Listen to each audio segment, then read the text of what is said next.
ఇంట్లో అందరి సమస్యల్ని మనకు పరిష్కరించేది మోస్ట్ ఆఫ్ ద టైమ్స్ మనకి ఇంట్లో ఆడవాళ్ళే ఉంటారు. వాళ్ళ సమస్యల్ని మాత్రం వాళ్ళు సరిగ్గా పట్టించుకోరు. ఎస్పెషల్లీ హెల్త్ రిలేటెడ్ వాళ్ళకి ఎలాంటి ఇష్యూస్ వస్తుంటాయి. అండ్ ఒకవేళ ఇష్యూ రాకముందే ఎప్పుడు గైనకాలజిస్ట్ సంప్రదించాలి. ఇలాంటివన్నీ కూడా చాలా మందికి తెలీదు. ఈ వుమెన్స్ డే సందర్భంగా మనం ఈ విషయాలను డిస్కస్ చేద్దాం. నా పేరు డాక్టర్ నవీన్ రెడ్డి నిమ్మల. నేను శ్రీశ్రీ హోలిస్టిక్ హాస్పిటల్‌లో ఎమర్జెన్సీ అండ్ అకాడమిక్స్‌ని హెడ్ చేస్తుంటాను. నాతో పాటు మా senior gynaecologist doctor Tejaswini Putturi and doctor Komal Mettupalli నాతో ఉన్నారు. మోస్ట్ ఆఫ్ ద హౌస్ హోల్డ్స్‌లో మనకి బ్రెడ్ విన్నర్ అంటే మేల్ ఉన్నప్పటికీ కూడా back bone of the house అంటే వుమెన్ అనే చెప్తుంటాం. సో మీ ఎక్స్‌పీరియన్స్ బేస్డ్ మీరు ఏం చెప్తారు దీని గురించి? I accept that 100% ఎందుకంటే they are the like women usually take care of everybody at home. అంటే ఇంట్లో చిన్న పిల్లల దగ్గర నుంచి పెద్దాళ్ళ వరకు women usually whoever is at home takes care. But their role is very undermined అనమాట. అంటే వాళ్ళకంత వాల్యూ ఇవ్వట్లేదు. వాళ్ళ హెల్త్ తప్ప they take care of everybody. So definitely women are the back bone in any family. Generally gynaecologist ఓపీడీకి teenage girls నుంచి post menopausal women వరకు different age groups వస్తా ఉంటారు. వాళ్ళందరిలో మీరు కామన్‌గా అబ్జర్వ్ చేసిన ప్యాటర్న్ ఏంటి? అన్ని వయసుల ఆడవాళ్ళు డెఫినెట్‌గా ఆల్‌మోస్ట్ ఎవ్రీ డే అలానే చూస్తాము. ప్రతిరోజు చిన్న పిల్లల దగ్గర నుండి 13 ఏళ్ల వయసు దగ్గర నుండి 70 ఏళ్ల వయసు దాకా. అందరికంటే ఎక్కువగా వారి హెల్త్ గురించి పట్టించుకునేది ఎవరు అంటే ఆ middle aged women. Especially who are like 30s నుండి 45 దాకా ఉన్నంత వరకు ఎంతసేపు ఇంట్లో అందరికీ అన్ని సమకూరాయా, అన్ని ఉన్నాయా అని చూసుకుంటారే తప్ప వాళ్ళ హెల్త్ ఏమవుతుంది అనేది మాత్రం చూసుకోరు. వాళ్ళు అందరికీ ఇది దొరికిందా, ఇది ఉందా, నా హెల్త్ ఎలా ఉంది, ఈ ఆలోచన వాళ్ళకి ఎప్పటికీ రాదు. అది 50ల తర్వాత కొంత మొదలవుతుంది. అప్పటికి మొత్తం అయిపోతుంది. ఎక్కువ మంది ఆడవాళ్ళు హాస్పిటల్‌కి వచ్చేసరికి వాళ్ళ ప్రాబ్లమ్ చాలా సీరియస్‌గా ఉంటుంది. అంటే బిగినింగ్ స్టేజెస్‌లో ఉన్నట్టుగా ఉండదు. ఎందుకు ఇలా ఉంటుంది? ఇనీషియల్ స్టేజెస్‌లో అంటే ఎగ్జాంపుల్ బాగా కడుపు నొప్పొస్తుంది. లేదా పీరియడ్స్ టైమ్‌లో వాళ్ళకి బాగా పెయిన్ సివియర్‌గా ఉంది. బ్లీడింగ్ హెవీగా ఉంది. వాళ్ళది నార్మల్ అనుకుని చాలా వరకు నెగ్లెక్ట్ చేసేస్తూ ఉంటారనమాట. అది మరీ అన్‌బేరబుల్ అయిపోయి అసలు భరించలేనంత నొప్పొచ్చేసి లేకపోతే మరీ హిమోగ్లోబిన్ డ్రాప్ అయిపోయేంత బ్లీడింగ్ అయ్యే వరకు కూడా వాళ్ళు రారు. కానీ అప్పటికే అది ఆల్రెడీ చాలా సివియర్ అయిపోయి ఉంటుంది. ఇలాంటి కండిషన్స్ ఏంటంటే అది అశ్రద్ధ వల్లనే మెయిన్ అనమాట. మిగతా దాటికి ఇంపార్టెన్స్ ఇచ్చి వాళ్ళ హెల్త్‌కి వాళ్ళు ఇంపార్టెన్స్ ఇవ్వక సో ఆ నెగ్లిజెన్స్, ఆ అశ్రద్ధ వల్లనే చిన్నగా ఎర్లీ స్టేజెస్‌లో కాకోకుండా బాగా సివియర్ అయిన తర్వాత వస్తూ ఉంటారు. ఎక్కువ మంది ఆడవాళ్ళు వాళ్ళ ఓన్ ప్రాబ్లమ్స్ కంటే కూడా హస్బెండ్ తీసుకొనో, లేదా ఇన్‌లాస్‌ని తీసుకొనో, పిల్లల్ని తీసుకొనో ఇలాగే వస్తుంటారు. సో దీని గురించి ఏం చెప్తుంటారు? ఎందుకంటే తను హాస్పిటల్‌కొస్తే ఏం చెప్తారో, ఏం చెబితే టెస్ట్‌లకి ఎంత టైం పడతదో, ఆ తర్వాత నేను స్కాన్ ఎప్పుడైపోతది, ఈ లోపల పిల్లలు ఇంటికొచ్చేస్తారు, నేను హోమ్ వర్క్స్ చేయించాలి, లేదా ఈవినింగ్ డిన్నర్ రెడీ చేయాలి. ఈ టెన్షన్, ఈ హడావిడితోటే చిన్నగా ఉన్నప్పుడు సమస్య రారు హాస్పిటల్‌కి. ఎందుకంటే టైం ఎక్కువ పట్టేస్తదేమో, నా regular day to day activities break అవుతాయేమో అని. వీళ్ళు రియలైజ్ అయ్యి వచ్చేపాటికి డాక్టర్ గారు చెప్పినట్టు ఆల్మోస్ట్ సగం సివియర్ అయిపోయి వచ్చేస్తారు. అది ఎప్పుడొస్తారు? ఇంక వాళ్ళ చేత అవ్వట్లేదు. ఇంక నేనేమి చేయలేకపోతున్నాను. నేను ఆగిపోతే ఫ్యామిలీ బ్రేక్ అవుతదేమో, థింగ్స్ జరగవేమో, ముందుకెళ్ళవేమో అన్నప్పుడే హాస్పిటల్‌కొస్తారు. చాలా మంది ఆడవాళ్ళు వాళ్ళ ఓన్ హెల్త్ నెగ్లెక్ట్ చేస్తుంటారనుకున్నాం. అలా వాళ్ళు నెగ్లెక్ట్ చేయడం వల్ల ఎంటైర్ ఫ్యామిలీ ఎలా సఫర్ అయ్యే ఛాన్సెస్ ఉంటాయి? మార్నింగ్ లేసిన దగ్గర నుంచి నైట్ మళ్ళీ పిల్లల్ని పడుకోబెట్టే వరకు women runs the household. అన్నీ ఆ ఒక్క వుమెన్ ఎస్పెషల్లీ మదర్స్ మీద డిపెండ్ అయ్యి ఉంటది. Or in the family whoever is the women ఆ ఇంట్లో అన్నీ చేసే ఆ వుమెన్ మీద డిపెండ్ అయ్యి ఉంటది. సో తనకి ఒక్కసారి బాలేనప్పుడు రైట్ ఫ్రమ్ ఇంట్లో చిన్న విషయాలు అంటే పిల్లల్ని రెడీ చేసి స్కూల్‌కి పంపించే దగ్గర నుంచి ఇంట్లో ఫుడ్ ప్రిపేర్ చేయడం వరకు, ఇంట్లో అన్ని సామాన్లు కానీ వాటెవర్ అన్నీ సర్దే వరకు, ఇంట్లో పెద్దవాళ్ళుంటే వాళ్ళకి మెడికేషన్స్, వాళ్ళ హెల్త్, వాళ్ళ ఫుడ్ సో అన్నీని తన మీదే రెస్పాన్సిబిలిటీ ఒక్కళ్ళ మీదే ఉంటది కాబట్టి వెన్ ఆడవాళ్ళకి ఇంట్లో బాలేనప్పుడు డెఫినిట్‌గా ఫ్యామిలీలో ఆ బ్యాలెన్స్ అనేది డిస్టర్బ్ అవుతుంది. ఈ మధ్య అమ్మాయిలకి పీరియడ్స్ కొంచెం ఎర్లీగా రావడం జరుగుతుంది. దాంతో పాటుగా ఇర్రెగ్యులారిటీస్ కూడా కామన్‌గా ఉంటున్నాయి. వాటిలో ఎలా టేక్ కేర్ చేసుకోవాలి? It's both. ఇది life style and more than life style ఇప్పుడు వాళ్ళు తింటున్న ఫుడ్ హ్యాబిట్స్. ఆ ఫుడ్ హ్యాబిట్స్‌లో జంక్ ఫుడ్ ఎక్కువగా తీసుకోవటం వల్ల, ఒకవేళ మేము హెల్తీ ఫుడ్ తీసుకోమని చెప్పినా కూడా, వాళ్ళు ప్రయత్నించినా కూడా, ఇవాళ రేపు పెస్టిసైడ్స్, ఎనీ సార్ట్ ఆఫ్ ఈ మందులేవైతే కొడుతున్నారో వీటి వల్లే వాళ్ళకి తొందరగా ఈ హార్మోనల్ ఇర్రెగ్యులారిటీస్ తోటి పీరియడ్ డిస్టర్బెన్సెస్ ఇవన్నీ జరుగుతున్నాయి. జంక్ అవాయిడ్ చేసినా కూడా హెల్తీ ఫుడ్ తీసుకోవటం వల్ల దీనిలో కూడా ఈ సమస్యలుండవు. But at least better than the other thing. So కొంచెం జంక్ అవాయిడ్ చేసి ప్రాపర్ ఫిజికల్ యాక్టివిటీ ఉంటే ఈ ఇర్రెగ్యులారిటీని కొంతవరకు తగ్గించొచ్చు.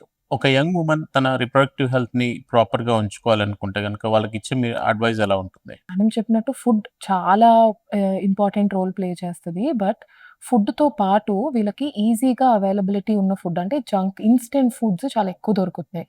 ఆప్షన్స్ ఎక్కువైపోయాయి.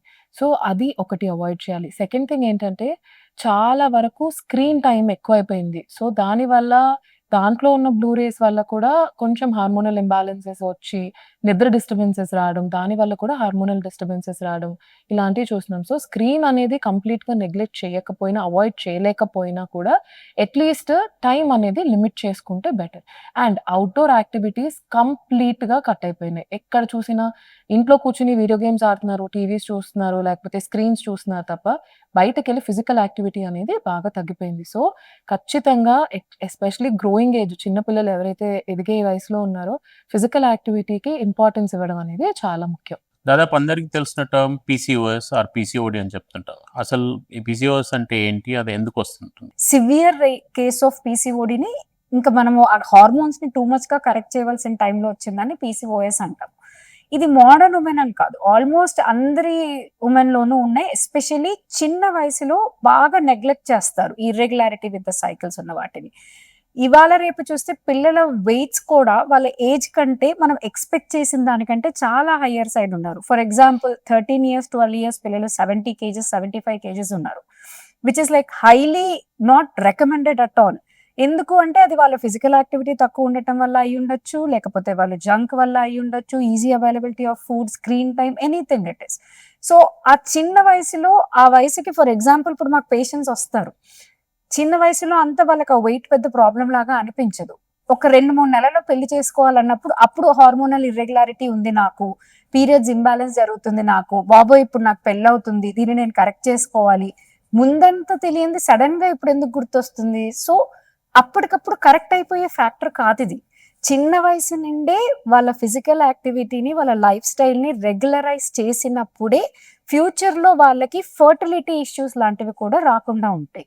సో, పీసీఓఎస్‌ని ముందు నుండి కరెక్ట్ చేయకుండా సడెన్‌గా అప్పటికప్పుడు చేసేమంటే వాళ్ళ వయసు వినదండి. 13స్ అండ్ 12స్ are very teenage where everybody have come through the same thing. మనం కూడా ఆ వయసులో అలానే ఉండుంటాము. కానీ ఇప్పుడు పిల్లలకి unfortunately they more unlucky with these things.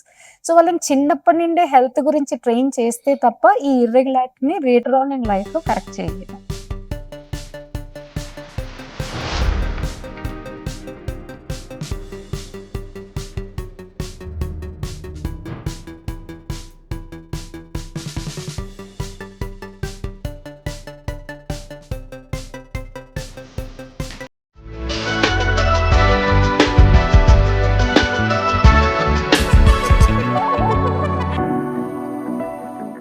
ఒక డాక్టర్‌ని సంపాదించాలంటే వాళ్ళకి అది నార్మలా? అబ్నార్మలా? అనేది తెలియదు. Be it white discharge or పీరియడ్స్‌లో హెవీ ఫ్లో గాని, పెయిన్ ఎంత వరకు టాలరేట్ చేయొచ్చు, ఇలాంటివన్నీ కూడా చాలా మందికి తెలీదు. వీటిలో నార్మల్ ఏంటి? అబ్నార్మల్ ఏంటి? కొంచెం చెప్తారా? బ్లీడింగ్, పెయిన్ అనేదంటే ఇట్ ఈస్ జస్ట్ ఆడవాళ్ళకి ఇంక మీకు పెయిన్ వస్తుంది అంటే పీరియడ్స్‌లో పెయిన్ వస్తుందిలే అని చాలామంది తీసి పడేస్తారు. But intensity of pain is important.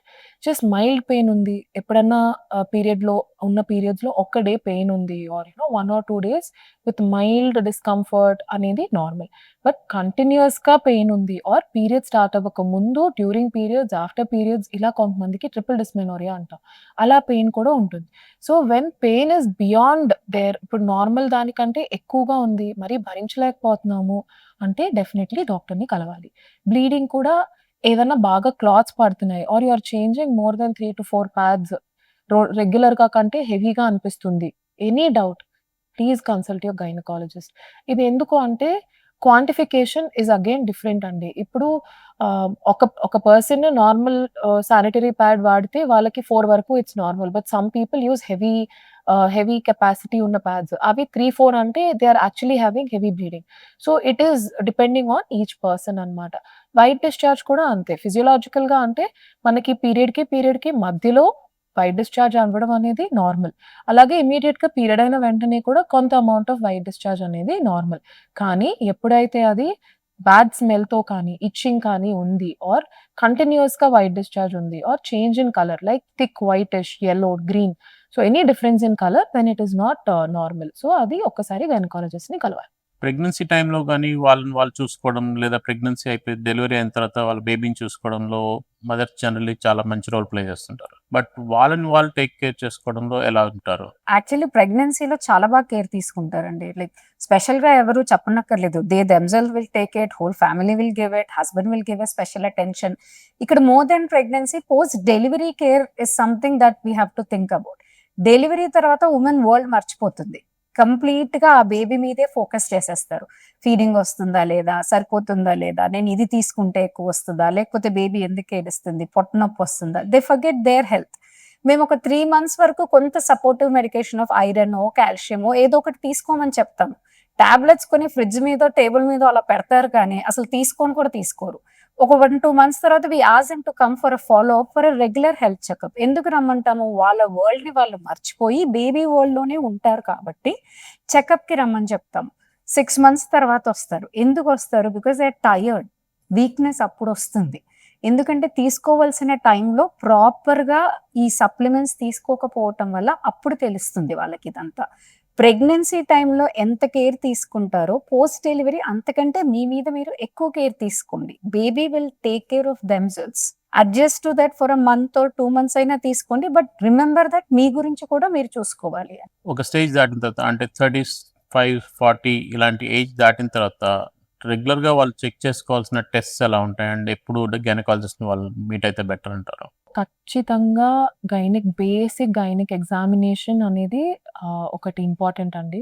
దాంతో పాటు రొటీన్ ఇన్వెస్టిగేషన్స్ అంటే పాప్ స్మియర్ అంటే గర్భసంచి ముఖద్వారం నుంచి ఒక చిన్న స్మియర్ లాగా చేసి టెస్ట్‌కి పంపిస్తాం.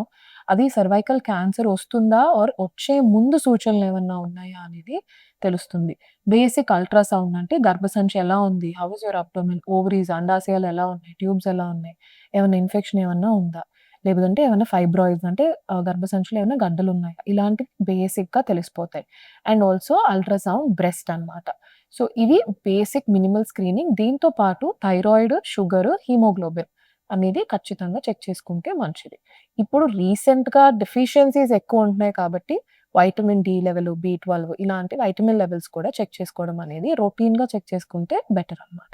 మెనోపాజ్ దగ్గరికొస్తున్న కొద్దీ చాలామంది వుమెన్ సైలెంట్‌గా సఫర్ అవుతుంటారు. వాళ్ళ స్లీప్ డిస్టర్బెన్స్ కానీ, మూడ్ స్వింగ్స్ కానీ, వీక్‌నెస్ ఇలాంటివన్నీ కూడా ఉంటుంటాయి. అసలు ఈ మెనోపాజ్ అనేది ఎందుకొస్తుంటుంది? మెనోపాజ్‌లో ఈ చేంజెస్ అన్ని హార్మోనల్ చేంజెస్ వల్లే ఈ చేంజెస్ అన్ని కూడా స్టార్ట్ అవుతాయి. కానీ చాలా మంది వుమెన్ దిస్ ఇస్ ఓకే. ఇది ఇలా ఉంటుంది. మూడ్ స్వింగ్స్ ఉన్నాయంటే ఏంటో నాకు ఒంట్లో బాలేదు. అరుస్తున్నాను అంటే సరే ఏదో బాలేదు. ఇలా వాళ్ళని వాళ్ళు సర్ది చెప్పుకుంటారు తప్ప ఒక డాక్టర్‌ని కన్సల్ట్ చేసి ఎందుకు నాకిలా అవుతుంది? ఏం చేయాలి? ఏం చేస్తే నాకు ఈ సింప్టమ్స్ తగ్గుతాయి? నేను చాలా మంది నా దగ్గరికొచ్చే పేషెంట్స్‌కి చెప్తూ ఉంటాను.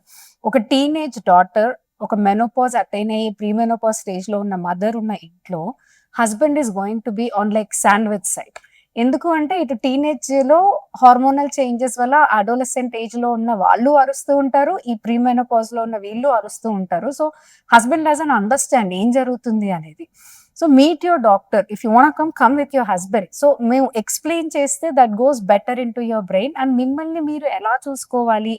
కొంచెం ఫిజికల్ యాక్టివిటీ చేస్తే ఈ మూడ్ స్వింగ్స్‌ని, ఫీలింగ్ లో నేచర్‌ని, హాట్ ఫ్లషెస్‌ని, యాంగ్షియస్‌నెస్‌ని, కొంత మెడిటేషన్ వీటన్నిటితోటి కంఫర్ట్ జోన్‌లోకి తీసుకెళ్ళగలుగుతారు. ఇవన్నీ మాయమైపోతాయని మేము చెప్పము. కానీ మిమ్మల్ని మీరు సూదన్ చేసుకోగలరు వీటన్నిటి వల్ల. మెనోపాజ్ రీచ్ అవుతున్న వుమెన్ ఉన్న ఆ మూడ్ స్వింగ్స్ వాటి వల్ల ఫ్యామిలీ కూడా కొంచెం డిస్టర్బ్ అవుతుంటారు. సో, ఫ్యామిలీ వాళ్ళ సైడ్ నుంచి ఎలాంటి సపోర్ట్ అనేది ఈ వుమెన్‌కి ఇవ్వచ్చు? మెనోపాజ్‌లో యూజువల్‌గా ఏంటంటే ఎస్పెషల్లీ హాట్ ఫ్లాషెస్ ఒకటి కొంచెం వరీసమ్ అన్నమాట. ఒక ఏజ్ వచ్చాక చాలా వరకు ఇంట్లో ఏంటంటే చాదస్తం అది ఇది అని చెప్పి రిటర్న్‌లో ఇంకా తిడతా ఉంటారు. ఆర్ ఊరికే దే జస్ట్ కీప్ కమెంటింగ్. కానీ అది నిజంగానే అది చాలా పెద్ద ప్రాబ్లమ్ అండి. ఒక్కొక్కసారి hot flashes sudden hot flashes వచ్చేసి వాళ్ళకి పాల్పిటేషన్స్ అయి వచ్చినప్పుడు వాళ్ళకి they feel like it is something really wrong. But చుట్టుపక్కల వాళ్ళు దాన్ని నార్మల్ అని చెప్పడం వల్ల వాళ్ళేంటంటే ఓకే. ఇది నార్మలేనేమో. Maybe I just have to endure this. దీన్ని ఇలా భరించాలేమో అని ఫీల్ అవుతా ఉంటారు. You don't have to. Again diet కొద్దిగా కెఫీన్ అలాంటివి తగ్గించడం, బాగా స్పైసీ ఫుడ్స్ తగ్గించడం, extremely hot like synthetic clothes కొంచెం వేడిగా అట్లా ఉన్న ఫుడ్ ప్రోడక్ట్స్ అలాంటివి కొంచెం తగ్గించుకోవడం, ఇవన్నీ కొంతవరకు హాట్ ఫ్లాషెస్‌కి హెల్ప్ అవుతాయి. At the same time if you meet your gynaecologist మీకు బాగా ఎక్కువగా ఉన్నాయి సింప్టమ్స్ అన్నప్పుడు there are some medications that we can prescribe. There is a diet that we can give you. Good amount of hydration, బాగా water తాగడం కూడా బాగా help అవుతుంది. అట్ ద సేమ్ టైమ్ ఒక్కొక్కసారి counselling also helps. So depending on intensity menopausal symptoms అందరికీ ఒకటేలాగా ఉండవు. మీకున్న సింప్టమ్స్ బట్టి, మీకున్న ప్రాబ్లమ్స్ బట్టి we can guide you better. So డెఫినెట్‌గా family support is in identifying అండి. ఎలా అంటే నిజంగా she is going through something అనేది వాళ్ళు ఐడెంటిఫై చేసుకొని if they can bring her to the gynaecologist it will be really good. Because వాళ్ళకి వాళ్ళుగా usually don't come. They think it is normal and వాళ్ళు అలా ఇంట్లో ఉండిపోతారు కాబట్టి until it becomes something really major just get them to seek the help they need.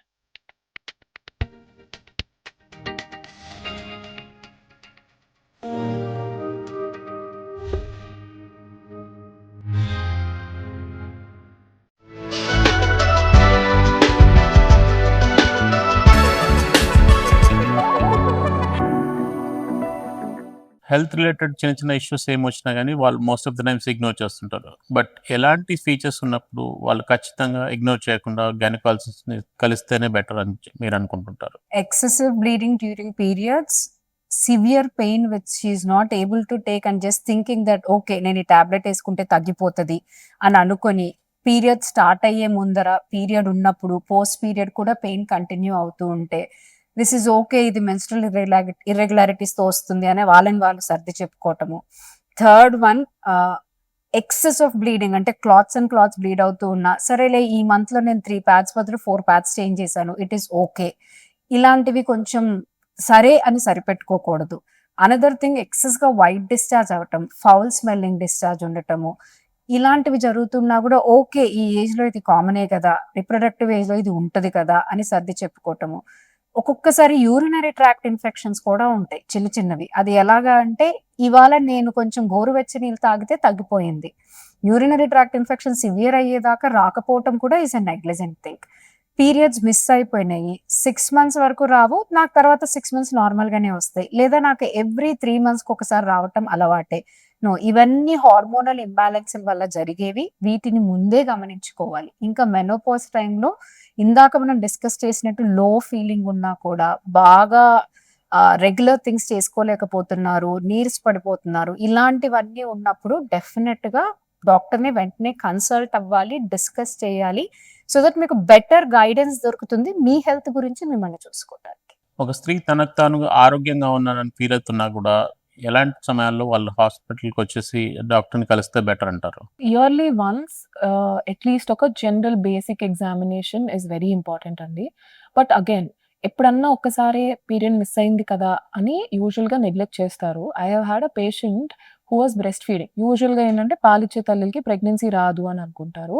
But తను మా దగ్గరికి she came with severe pain abdomen. బాగా కడుపు నొప్పి వస్తే ఇన్ ది ఎండ్ తను షాక్‌లోకి వెళ్ళిపోయారు అనమాట. అంటే పెయిన్ ఉంది అని ఇంట్లో ఉండిపోయారు. మా దగ్గరికి వచ్చేటప్పటికి అది ట్యూబ్‌లో ఉన్న ప్రెగ్నెన్సీ అండ్ అది రప్చర్ అయింది. అప్పటికి feeding she is almost 8 months. Periods ఎందుకు రాలేదు అనేది ఆర్ అట్లీస్ట్ 6 మంత్స్ తర్వాత ఒకసారి పీరియడ్ రాకుండా కూడా ఉంటది అని మేము చెప్తాం. కానీ వెన్ మీరు సెక్షువల్లీ యాక్టివ్ ఉన్నప్పుడు there is a chance of pregnancy అన్నప్పుడు పీరియడ్ మిస్ అయితే please don't sit at home. అది చాలా డేంజర్ సైన్. ఇంకొకటి కూడా మెనోపాజ్ వచ్చేసిన తర్వాత ఎప్పుడన్నా బ్లీడింగ్ కనిపిస్తే అది చాలా వరకు ఏంటంటే పర్లేదేమో ఒక్కసారే కదా అని అనుకుంటారండి. కానీ అలా పీరియడ్ ఆగిపోయిన తర్వాత బ్లీడింగ్ ఒక్కసారి కనిపించినా కూడా అది క్యాన్సర్ సూచన అయ్యుండొచ్చు. సో ఖచ్చితంగా అలాంటి టైంలో మాత్రం ఇయర్లీ వన్స్ విజిట్ అనేది కాకుండా అలాంటి సింప్టమ్స్ ఏమున్నా ఇమ్మీడియేట్‌గా గైనకాలజిస్ట్‌ని కలవాలి. ఈ వీక్ న్యూస్‌లో చూసాము గవర్నమెంట్ సైడ్ నుంచి అందరు అమ్మాయిలకి కూడా హెచ్‌పివి వ్యాక్సిన్ ఫ్రీగా వేస్తామని చెప్పారు. దాని గురించి కొంచెం చెప్తారా? ఇప్పుడు మనం ఇచ్చే వ్యాక్సినేషన్స్‌లో ఉమెన్‌కి హెచ్‌పివి వ్యాక్సినేషన్ అండి. అంటే క్యాన్సర్ రాకుండా ఉండటానికి, గర్భసంచికి క్యాన్సర్ రాకుండా ఉండటానికి ఇచ్చే వ్యాక్సినేషన్‌ని హెచ్‌పివి వ్యాక్సినేషన్ అని అంటాము.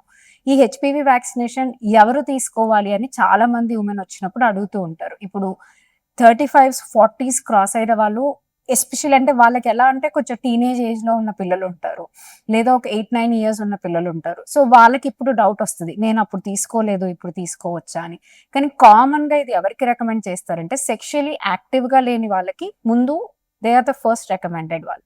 వాళ్ళలో కూడా 2 రకాలు ఉంటాయి. గార్డాసిల్ కానీ లేకపోతే సర్వరిక్స్ కానీ 2 టైప్స్ ఆఫ్ వ్యాక్సిన్స్. బట్ ఏంటంటే ఇందులో కూడా 4 అండ్ 9 అని 2 నంబర్స్ ఉంటాయి.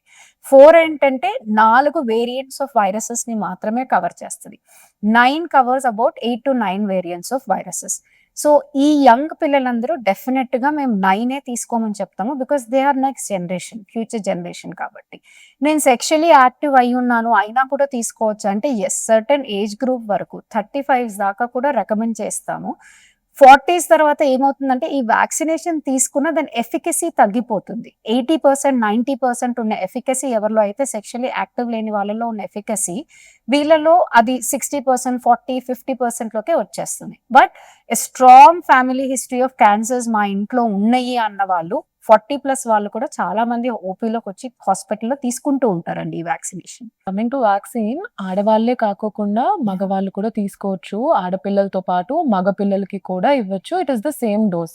సో 0 and 6 అంటే ఫస్ట్ డోస్, తర్వాత 6 months తర్వాత is the dose recommended for younger kids. అంటే 9 నుంచి 15 ఏళ్ల లోపలైతే 2 డోసులు సరిపోతాయి. 15 ఏళ్ళు దాటిన వాళ్ళకి 3 డోసెస్ ఈస్ రికమెండెడ్. అగైన్ ఇద్దరు ఆడవాళ్ళు, మగవాళ్ళు తీసుకోవచ్చు. సెక్షువల్లీ యాక్టివ్ అయిన తర్వాత కూడా like madam said you can take it. Efficacy is less. But అలాంటి టైంలో ఏంటంటే ఎక్కువ వేరియంట్స్ ఉన్న వ్యాక్సిన్ తీసుకుంటే బెటర్ ఎఫికసీతో పాటు protection is a little better. So సర్వైకల్‌తో పాటు ఇట్ ఈస్ ఆల్సో ప్రివెంటింగ్ మనకి ఏనోరెక్టల్ కానీ, ఈసోఫేజియల్ ఇలాంటి వేరే వాట్స్, జెనైటల్ వాట్స్ ఇలాంటి ఆటికి కూడా ప్రొఫిలాక్టిక్‌గా అది పనిచేస్తది. సో ఈ ఉమెన్స్ డే సందర్భంగా చూస్తున్న ఆడవాళ్ళకి మీరిచ్చే message? Women are very important for every family.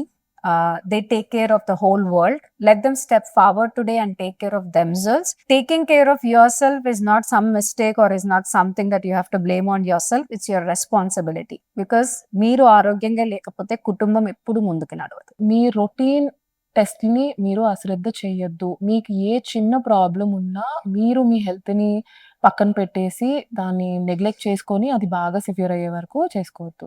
If you need any help, all of us are here to help you. Just come out, talk to us, let us help you with your problems. మిమ్మల్ని మీరు prioritise చేసుకోండి. అది నార్మలే. Just ఫ్యామిలీని లేకపోతే పిల్లల్నే కాదు. You are important and first prioritize yourself. So ఈ ఉమెన్స్ డే రోజు అందరికి చెప్పేది ఏంటంటే మీరు ఓన్ హెల్త్ అనేది చాలా ఇంపార్టెంట్. హస్బెండ్ పట్టించుకోవట్లేదు, లేదా ఫాదర్కి చెప్పాను వినట్లేదు, బ్రదర్స్కి చెప్పాను వాళ్ళు హాస్పిటల్కి తీసుకెళ్ళట్లేదు అనుకుంటే కనుక మీ హెల్త్ పాడవుతుంది. దానివల్ల మీ peace of mind and entire family balance అనేది టిల్ట్ అవుతుంది. సో అందుకని మీ హెల్త్ అనేది మీ ప్రయారిటీ అనుకొని దాన్ని ముందుగా పెట్టేసి తర్వాత మిగతా అన్ని చూసుకోవాలి. సో హెల్త్ని ఎప్పుడు నెగ్లెక్ట్ చేయకండి. And happy women's day.